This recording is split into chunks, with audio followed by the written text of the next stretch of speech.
Nigerian Communications Commission (NCC) has instructed telecommunication operators to reactivate phone lines that were barred over the weekend due to a lack of linkage with the National Identification Numbers (NINs). Hi, welcome to What's Happening, where we bring you the latest news from around the world. I am Francis Uti, and these are our top 10 stories countdown today. At number 10, President Nicolas Maduro has been declared the winner of Venezuela's presidential election, securing 51% of the votes in the July 28 election. Opposition candidate Edmundo Gonzalez, who was expected to win, received 44% of the votes and criticized the National Electoral Council for bias. In response to allegations and public skepticism, Maduro has announced plans to sign a national dialogue agreement to address the objections. At number 9, the United States, United Kingdom, and Canada have issued travel advisories cautioning their citizens in Nigeria about the potential for violence during the planned August 1st #EndBadGovernance protests. In separate travel advisories, the three countries cautioned their citizens to avoid areas where confrontations between security agencies and protesters might occur. The alert highlighted the potential for roadblocks, checkpoints, traffic congestion, and physical confrontation, cautioning them to expect disruptions in traffic and public transportation.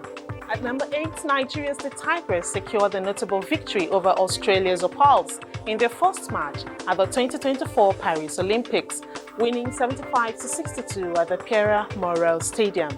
Led by Irina Wakama, the Nigerian team achieved their first Olympic win since Athens 2004. Despite Australia's third-place power ranking, Nigeria dominated from the start, with standout performances from Murjanatu Musa, Ezinne Kalu, and Amy Okonkwo. The Tigers are set to face France in Group B on Thursday. At number 7, Libya's National Oil Corporation has refuted claims that it is negotiating or has entered into discussions to supply crude oil to any Nigerian refinery, including the Dangote refinery. The corporation emphasized its adherence to existing international contracts and the established legal mechanisms for oil sales, denying any involvement in immediate sales or negotiations with Nigerian entities. This denial follows accusation by Dangote refinery officials that they were sourcing crude from Libya and Angola amid local supply issues.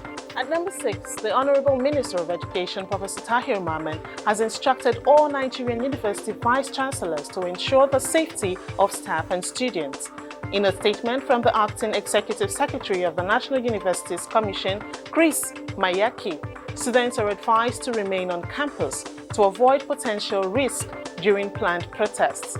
While acknowledging the right to peaceful protest, vice-chancellors were urged to issue statements to reassure staff and students of their safety.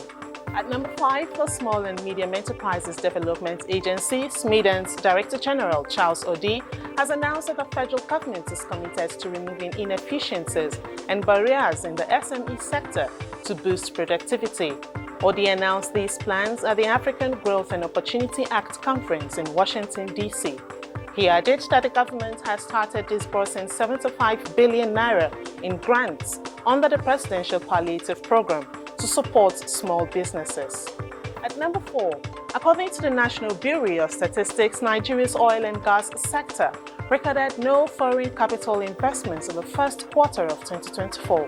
This contrasts sharply with other sectors which saw a 210% increase in capital importation, rising to $3,376 million from $1,132 million in the first quarter of 2023. Despite being the country's primary revenue source, the oil and gas sector failed to attract foreign direct investment or portfolio investment during this period. At number 3, protesters in Niger State Monday blocked the Abuja-Kaduna Expressway, demanding an end to economic hardships exacerbated by the removal of fuel subsidies. The demonstrators wielding placards with slogans like "Fuel subsidy must be back" and "Hardship is unbearable" voiced their frustration over rising living costs and anti-government policies. This protest occurred 3 days ahead of a planned nationwide strike, with authorities warning of potential violence and urging calm. At number 2, the Nigerian Communications Commission (NCC) has instructed telecommunication operators to reactivate phone lines that were barred over the weekend due to a lack of linkage with National Identification Numbers (NINs). The NCC has also granted a temporary reprieve for customers to link their NINs to their SIMs. Meanwhile, Nigerian telecommunication companies have rejected claims that they plan to hinder the #EndBadGovernance protest scheduled from August 1st to 3rd, 2024. Finally, at number 1, the Take It Back movement has insisted on using Eagle Square for their planned hunger protest in Abuja on August 1st, despite Federal Capital Territory Minister Nyesom Wike's requirement for a formal application and security fees. The group claims that they have faced bureaucratic delays in submitting their request and argues that the minister's demand for fees is unreasonable for impoverished youth.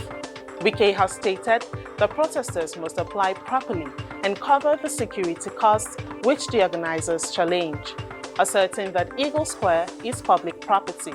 That's all for today. You can get the full stories on our website and follow us on all our social media handles to join the conversation. See you next time on What's Happening.